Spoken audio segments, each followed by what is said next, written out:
అమరవీరుడైన అగ్నివీర్ మురళీ నాయక్ కుటుంబాన్ని పరామర్శిస్తూ జ్యోతిబాయి గారికి అలాగే శ్రీరామ్ నాయక్ గారికి కూడా మీ ఇంట్లో పెద్ద కొడుకుగా నేను ఉంటాను అన్న భరోసా ఇస్తూ ఈరోజు ఆ కుటుంబాన్ని ఆదుకుంటూ 25 లక్షల చెక్కు కూడా ఇవ్వడం జరిగింది. ఎప్పుడు కూడా ఈ వీరుడిని యావత్ భారతదేశం అందరూ కూడా తలుచుకుంటున్నారు.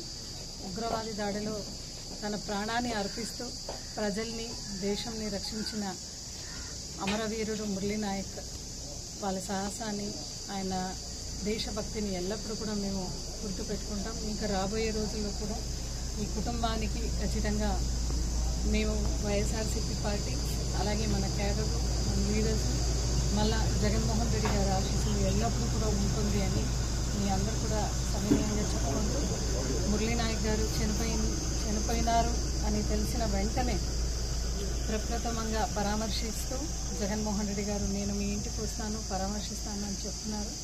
అదేవిధంగా ఆయన ఇక్కడికి వచ్చి పరామర్శించి మాట కూడా ఇచ్చినారు. 25 లక్షల సహాయం మేము కల్పిస్తామని ఈరోజు ఆ మాట మేరకు నెరవేరుస్తూ కుటుంబానికి పెద్ద కొడుకుగా అండగా ఉండడం ఖచ్చితంగా ఉంటాను అనే ఒక మాటని ఆయన నెరవేరుస్తూ అదేవిధంగా మేమందరూ కూడా ఎల్లప్పుడూ కూడా మీ కుటుంబానికి ఉంటాము అనే ఒక భరోసా అయితే కల్పిస్తున్నాము.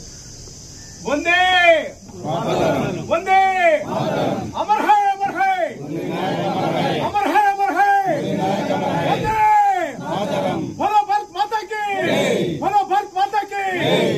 Please subscribe Dot News.